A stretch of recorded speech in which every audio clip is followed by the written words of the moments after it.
ನೀವೆಲ್ಲರೂ ಕೂಡ ಕೇಳ್ತಾ ಇರೋದು ಎರಡೇ ಪ್ರಶ್ನೆ. ನಾನು ಇವಾಗ ಏನಾದರೂ ಆಪ್ಷನ್ ಎಂಟ್ರಿ ಮಾಡಬೇಕಾ, ಮತ್ತು ನೀಟ್ ಕೌನ್ಸಿಲಿಂಗ್ ಯಾವಾಗ ಸ್ಟಾರ್ಟ್ ಆಗುತ್ತೆ ಅಂತ ಕೇಳ್ತಾ ಇರೋ.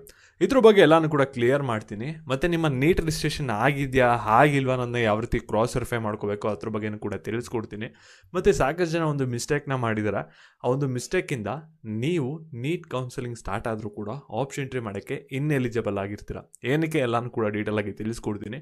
ವಿಡಿಯೋನ ಗಮನ ಇಟ್ಟು ಕೊನೆವರೆಗೂ ಕೂಡ ನೋಡಿ ಎಲ್ಲ ವಿಷಯದ ಬಗ್ಗೆ ಕೂಡ ತಿಳ್ಕೊತೀರಾ. ಅದಕ್ಕಿಂತ ಮುಂಚೆ ಯಾರು ಚಾನಲ್ ಸಬ್ಸ್ಕ್ರೈಬ್ ಮಾಡ್ಕೊಂಡಿರಲ್ಲ ಪ್ರತಿಯೊಬ್ಬರು ಕೂಡ ಸಬ್ಸ್ಕ್ರೈಬ್ ಮಾಡ್ಕೊಳ್ಳಿ. ಹಾಗೆ ಪ್ರತಿಯೊಬ್ಬರು ಕೂಡ ವಿಡಿಯೋಗೊಂದು ಲೈಕ್ ಕೊಟ್ಬಿಡೋಣ. ವಿಡಿಯೋನಕ್ಕೆ ಸ್ಟಾರ್ಟ್ ಮಾಡಿ. ಇವಾಗ ನಾವು ಡೈರೆಕ್ಟಾಗಿ ವಿಡಿಯೋ ಬಗ್ಗೆ ಬರೋಣ. ಜಾಸ್ತಿ ಟೈಮ್ ವೇಸ್ಟ್ ಮಾಡೋದು ಬೇಡ.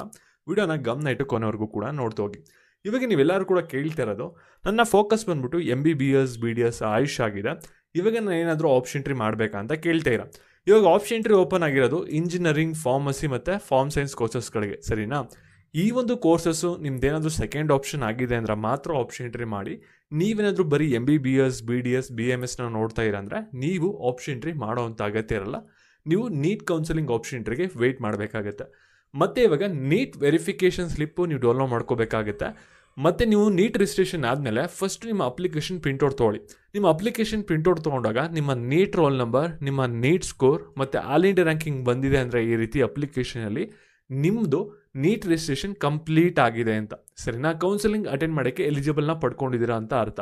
ಮತ್ತು ನೀವೆಲ್ಲರೂ ಕೂಡ ವೆರಿಫಿಕೇಷನ್ ಸ್ಲಿಪ್ನ ಡೌನ್ಲೋಡ್ ಮಾಡ್ಕೋಬೇಕಾಗುತ್ತೆ ಮ್ಯಾಂಡೇಟರಿಯಾಗಿ. ಇವತ್ತು ಕೆಲವರು ಪೇಯ್ಡ್ ಕೌನ್ಸಿಲಿಂಗ್ ಮೆಂಬರ್ಶಿಪ್ಗೆ ಜಾಯ್ನ್ ಆಗಿದ್ರು. ಅದರಲ್ಲಿ ಒಂದು ಇಶ್ಯೂ ಬಂದಿತ್ತು. ಏನಂದರೆ ಅವ್ರಿಗೆ ಆಪ್ಷನ್ ಎಂಟ್ರಿ ಮಾಡೋಕ್ಕಾಗ್ತಾ ಇರಲಿಲ್ಲ. ಏನಪ್ಪ ರೀಸನ್ ಅಂತ ಫೈಂಡ್ ಔಟ್ ಮಾಡಿದಾಗ ಗೊತ್ತಾಗಿದ್ದೇನೆಂದರೆ, ಅವ್ರದ್ದು ವೆರಿಫಿಕೇಷನ್ ಸ್ಲಿಪ್ನ ಸೆಂಡ್ ಮಾಡಿಸ್ಕೊಂಡ್ವಿ. ಅದರಲ್ಲಿ ಗೊತ್ತಾಗಿದ್ದೇನೆಂದರೆ ಅವ್ರದ್ದು ಜಸ್ಟ್ ಇಲ್ಲೇನು PUC ಮಾರ್ಕ್ಸ್ ಏನಿದೆಯಲ್ಲ ಅದು ಡಿಸ್ಪ್ಲೇ ಆಗಿದೆ. ಅದಾದಮೇಲೆ ಇಲ್ಲಿ ಮೆಡಿಕಲ್, ಡೆಂಟಲ್, ಆಯುಷ್ದು ಡಿಸ್ಪ್ಲೇ ಆಗಿದೆ, ಸರಿನಾ? ಅವ್ರದ್ದು ಇಲ್ಲಿ ಯಾವುದೇ ಥರದ ಡೀಟೇಲ್ಸ್ ಬಂದಿಲ್ಲ. ಅಂದರೆ ರಿಜಿಸ್ಟರ್ ನಂಬರ್ ಬಂದಿಲ್ಲ, ಎಕ್ಸಾಮಿನೇಷನ್ ಸೆಂಟರ್ ನೇಮ್ ಬಂದಿಲ್ಲ, ನೇಮ್ ಇಲ್ಲ, ಫಾದರ್ ನೇಮ್ ಇಲ್ಲ, ಮದರ್ ನೇಮ್ ಇಲ್ಲ. ಇದು ಫುಲ್ ಎಲ್ಲ ಕಂಪ್ಲೀಟ್ ಬ್ಲ್ಯಾಂಕ್ ಇದೆ. ಮತ್ತು ಈ ಒಂದು ಡೀಟೇಲ್ಸು ಕೂಡ ಕಂಪ್ಲೀಟ್ ಬ್ಲ್ಯಾಂಕ್ ಇದೆ. ಮತ್ತು ಮೇಯ್ನಾಗಿ ಇಲ್ಲಿ ಆಪ್ಷನ್ ಎಂಟ್ರಿ CT ನಂಬರ್ ಇದೆಯಲ್ಲ, ಇದು ಕೂಡ ಡಿಸ್ಪ್ಲೇ ಆಗಿಲ್ಲ. ಇಲ್ಲಿ ನಿಮಗೆ ಆಪ್ಷನ್ ಎಂಟ್ರಿ CT ನಂಬರ್ ನಿಮ್ಮ ವೆರಿಫಿಕೇಷನ್ ಸ್ಲಿಪ್ಪಲ್ಲಿ ಡಿಸ್ಪ್ಲೇ ಆಗಿಲ್ಲ ಅಂದರೆ ನಿಮ್ಮದು ಡಾಕ್ಯುಮೆಂಟ್ ವೆರಿಫಿಕೇಷನ್ ಆಗಿಲ್ಲ ಅಂತ ಅರ್ಥ. ಮತ್ತು ನೀವೊಂದು ಆಪ್ಷನ್ ಎಂಟ್ರಿ ಮಾಡೋಕ್ಕಾಗಲ್ಲ ಅಂತ ಅರ್ಥ. ಯಾಕೆಂದರೆ ಇವಾಗ ಪೋರ್ಟಲ್ ಏನಿದೆಯಲ್ಲ ಅದು ಲಾಗಿನ್ ಆದರೆ ನಿಮ್ಮ CTದು ಅಪ್ಲಿಕೇಶನ್ ನಂಬರ್ ಕೇಳುತ್ತೆ. ಮತ್ತು ಆಪ್ಷನ್ ಎಂಟ್ರಿ CT ನಂಬರ್ ಅಂತ ಇಲ್ಲಿ ಏನು ಬಂದಿದೆಯಲ್ಲ ಈ ಒಂದು ನಂಬರ್ನು ಕೂಡ ಕೇಳುತ್ತೆ. ಇದನ್ನ ಹಾಕಿಲ್ಲ ಅಂದರೆ ನೀವು ಲಾಗಿನ್ ಮಾಡೋಕ್ಕಾಗಲ್ಲ, ಆಪ್ಷನ್ ಎಂಟ್ರಿ ಮಾಡೋಕ್ಕಾಗಲ್ಲ, ಸರಿನಾ? ಅವಾಗ ಈ ರೀತಿ ಡೀಟೇಲ್ಸ್ ಅಪ್ಡೇಟ್ ಆಗಿಲ್ಲ ಅಂದರೆ ಅವರು ಕ್ಲಾಸ್ ಹೇಗೆ ಬಿಲಾಂಗ್ ಆಗಿದ್ದಾರೆ. ಇಲ್ಲಿ ಸ್ಟಡಿ ಇಯರ್ಸ್ ಏನಿದೆಯಲ್ಲ ಇಲ್ಲಿ ವೆರಿಫೈಡ್ ಆಗಿಲ್ಲ ಅವ್ರದ್ದು, ಇಲ್ಲಿ 0 ಅಂತ ಇತ್ತು, ಸರಿನಾ?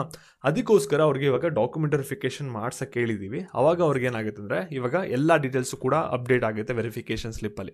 ಅದಕ್ಕೋಸ್ಕರ ನಿಮ್ಮ ನೀಟ್ ರಿಜಿಸ್ಟ್ರೇಷನ್ ಕಂಪ್ಲೀಟ್ ಆದಮೇಲೆ ನೀವು ವೆರಿಫಿಕೇಷನ್ ಸ್ಲಿಪ್ನ ಡೌನ್ಲೋಡ್ ಮಾಡ್ಕೊಳ್ಳಿ. ಡೌನ್ಲೋಡ್ ಮಾಡ್ಕೊಂಡಾದ್ಮೇಲೆ ಇಲ್ಲಿ ಪ್ರತಿಯೊಂದು ಬಾಕ್ಸು ಕೂಡ ಇಲ್ಲಿ ಫಿಲಪ್ ಆಗಿರಬೇಕಾಗಿರುತ್ತೆ. ಕ್ಯಾಂಡಿಡೇಟ್ ಡೀಟೇಲ್ಸ್ ಅಂತ ಇದೆಯಲ್ಲ ಇಲ್ಲಿ ಯಾವುದೇ ಥರದ ಬ್ಲ್ಯಾಂಕ್ ಇರಬಾರ್ದು. ಇಲ್ಲೇನಾದರೂ ಬ್ಲ್ಯಾಂಕ್ ಇದೆ ಅಂದರೆ ನಿಮ್ಮ ವೆರಿಫಿಕೇಷನ್ ಸ್ಲಿಪ್ ಇನ್ನೂ ಕರೆಕ್ಟಾಗಿ ಜನರೇಟ್ ಆಗಿಲ್ಲ, ನೀವು ಡಾಕ್ಯುಮೆಂಟ್ ವೆರಿಫಿಕೇಷನ್ ಪೆಂಡಿಂಗ್ ಇದೆ ಅಂತ ಅರ್ಥ. ಅದನ್ನ ಅರ್ಥ ಮಾಡ್ಕೊಳ್ಳಿ. ಮತ್ತು ಮೇಯ್ನಾಗಿ ಆಪ್ಷನ್ ಎಂಟ್ರಿ CT ನಂಬರ್ ಅಂತ ಇದೆಯಲ್ಲ ಇದು ಜನರೇಟ್ ಆಗಿದ್ರೆ ಮಾತ್ರ ನೀವೊಂದು ನೀಟ್ ಕೌನ್ಸಿಲಿಂಗಲ್ಲಿ ಆಪ್ಷನ್ ಎಂಟ್ರಿ ಮಾಡೋಕ್ಕೆ ಸಾಧ್ಯ ಕರ್ನಾಟಕದಲ್ಲಿ. ಮತ್ತೆ ಇಲ್ಲಿ ನೀವೆಲ್ಲರೂ ಕೂಡ ವೆಯ್ಟ್ ಮಾಡ್ತಾ ಇರಲ್ಲ, ನೀಟ್ ಕೌನ್ಸಿಲಿಂಗ್ ಕರ್ನಾಟಕದಲ್ಲಿ ಯಾವಾಗ ಸ್ಟಾರ್ಟ್ ಆಗುತ್ತೆ, ಆಪ್ಷನ್ ಎಂಟ್ರಿ ನಾವು ಯಾವಾಗ ಮಾಡ್ತೀವಿ ಅಂತ ಇದ್ರ ಬಗ್ಗೆ ತಿಳಿಸ್ಕೊಡ್ತೀನಿ. ಅದಕ್ಕಿಂತ ಮುಂಚೆ ನಿಮ್ಗೆ ಒಂದು ಇಂಪಾರ್ಟೆಂಟ್ ವಿಷಯ, ನಿಮ್ಗೆ ಏನಾದರೂ ಒಂದು ಪೇಯ್ಡ್ ನೀಟ್ ಕೌನ್ಸಿಲಿಂಗ್ ಮೆಂಬರ್ಶಿಪ್ ಬೇಕಾಗಿದೆ ಅಂಟಿಲ್ ನೀವು ಕಾಲೇಜ್ ಹೋಗಿ ಅಡ್ಮಿಷನ್ ಆಗೋವರೆಗೂ ಕೂಡ ಅಂತ ಅಂದರೆ ಈ ಒಂದು ನಂಬರ್ಗೆ ವಾಟ್ಸಪ್ ಮಾಡಿದ್ರೆ ನಿಮಗೆ ಹೆಚ್ಚಿನ ಮಾಹಿತಿ ಸಿಗುತ್ತೆ. ವಾಟ್ಸಪ್ಪಲ್ಲಿ ನೀವು ಕಾಂಟ್ಯಾಕ್ಟ್ನ ಮಾಡ್ಬೋದಾಗಿರುತ್ತೆ.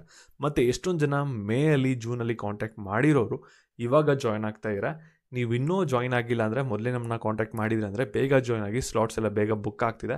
ಯಾಕೆಂದರೆ ಕೌನ್ಸಿಲಿಂಗ್ ಸ್ಟಾರ್ಟ್ ಆದಮೇಲೆ ಹೊಸ ಎನ್ರೋಲ್ಮೆಂಟ್ನ ತೊಗೊಳಕ್ಕಾಗಲ್ಲ ನೀಟ್ ಕೌನ್ಸಿಲಿಂಗ್ ಸ್ಟಾರ್ಟ್ ಆದಮೇಲೆ, ಅದಕ್ಕೋಸ್ಕರ, ಸರಿನಾ? ಇವಾಗ ನಾವು ಬ್ಯಾಕ್ ವಿಡಿಯೋ ಬಗ್ಗೆ ಬರೋಣ. ಇಲ್ಲಿ ನೀವೆಲ್ಲರೂ ಕೂಡ ನೀಟ್ ಎಕ್ಸಾಮು ಕೂಡ ಬರೆದಾಯಿತು, ನೀಟ್ ರಿಸಲ್ಟು ಕೂಡ ಬಂದಾಯಿತು. ಆದರೆ ಇವಾಗ ಸ್ವಲ್ಪ ಕೋರ್ಟಲ್ಲಿ ಇದು ಕೇಸ್ ನಡೀತಾ ಇರೋದ್ರಿಂದ ನಿಮಗೆ ಇವಾಗ ನೀಟ್ ಕೌನ್ಸಿಲಿಂಗ್ ಎಲ್ಲ ಡಿಲೇ ಆಗಿದೆ.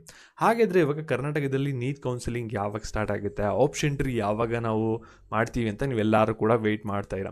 ಇಲ್ಲಿ ಕೀ ಅವ್ರು ಮೊದಲೇ ಹೇಳ್ಬಿಟ್ಟಿದ್ರೆ ಇಲ್ಲಿ MCC ಕೌನ್ಸಿಲಿಂಗ್ ಕಡೆಯಿಂದ ಏನು ಗೈಡ್ಲೈನ್ಸ್ ಬರುತ್ತೆ ಮತ್ತು NMC ಕಡೆಯಿಂದ ಏನು ಗೈಡ್ಲೈನ್ಸ್ ಬರುತ್ತೆ ಅದ್ರ ಪ್ರಕಾರ ನಾವು ಫಾಲೋ ಅಪ್ ಮಾಡ್ತೀವಿ. ಕರ್ನಾಟಕ ಗೌರ್ಮೆಂಟ್ ನಮಗೆ ಯಾವ ರೀತಿ ಒಂದು ಡೈರೆಕ್ಷನ್ನ ಕೊಡುತ್ತೆ, ಮೆಡಿಕಲ್ ಡಿಪಾರ್ಟ್ಮೆಂಟ್ ಕರ್ನಾಟಕದ ಯಾವ ರೀತಿ ನಮಗೆ ಡೈರೆಕ್ಷನ್ನ ಕೊಡುತ್ತೆ ಟೈಮ್ ಟು ಟೈಮ್, ಅದ್ರ ಪ್ರಕಾರ ನಾವು ಮೆಡಿಕಲ್, ಡೆಂಟಲ್, BAMS ಆಪ್ಷನ್ ಎಂಟ್ರಿದು ನಾವು ಶೆಡ್ಯೂಲ್ನ ಮಾಡ್ತೀವಿ ಅಂತ ಹೇಳಿದರೆ. ಅಂದರೆ ಸಿಂಪಲಾಗಿ ಹೇಳ್ಬೇಕಂದ್ರೆ ನಿಮಗೆ ಆಲ್ ಇಂಡಿಯಾ ಕೌನ್ಸಿಲಿಂಗ್ ಸ್ಟಾರ್ಟ್ ಆಗೋವರೆಗೂ ಕೂಡ ಕರ್ನಾಟಕದಲ್ಲಿ NEET counselling first round start ಆಗಲ್ಲ.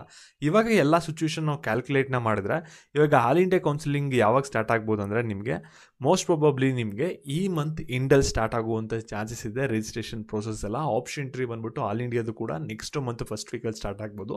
ಅದೆಲ್ಲ ಕೂಡ ನಾವು ಕ್ಯಾಲ್ಕುಲೇಷನ್ ಮಾಡಿದ್ರೆ ನೀವು ಆಪ್ಷನ್ ಎಂಟ್ರಿ ಯಾವಾಗ ಮಾಡ್ತೀರಾ ಅಂದರೆ ನೆಕ್ಸ್ಟ್ ಮಂತು ಒಂದು 15ನೇ ತಾರೀಕು ಆದಮೇಲೆ ನಿಮ್ಗೆ ಆಪ್ಷನ್ ಎಂಟ್ರಿ ಸ್ಟಾರ್ಟ್ ಆಗುವಂಥ ಚಾನ್ಸಸ್ ಇರುತ್ತೆ. ಕರ್ನಾಟಕದ ಸ್ಟೇಟ್ ಕೌನ್ಸಿಲಿಂಗು ಆಲ್ ಇಂಡಿಯಾ ಈ ಮಂತ್ ಎಂಡಲ್ಲಿ ಸ್ಟಾರ್ಟ್ ಆಗ್ಬೋದು. ಮತ್ತು ಪ್ರೊಸೀಜರು ಮತ್ತು ಫಾಲೋ ಅಪ್ ರೂಲ್ಸ್ ಏನಿರುತ್ತಲ್ಲ ಬೇರೆ ಬೇರೆ ಇರುತ್ತೆ. ಆಲ್ ಇಂಡಿಯಾಗೂ ಕೂಡ ಸ್ಟೇಟ್ಗೂ ಅದನ್ನ ಕರೆಕ್ಟಾಗಿ ನೀವು ಫಾಲೋ ಅಪ್ ಮಾಡಿ.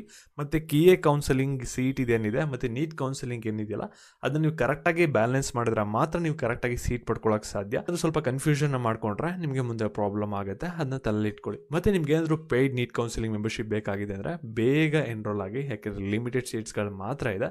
ಮತ್ತು ಈ ಒಂದು ವಿಡಿಯೋ ಯಾರಿಗೆ ಸಹಾಯ ಆಗುತ್ತೆ ಅವ್ರಿಗೆಲ್ಲರಿಗೂ ಕೂಡ ಶೇರ್ ಮಾಡಿ.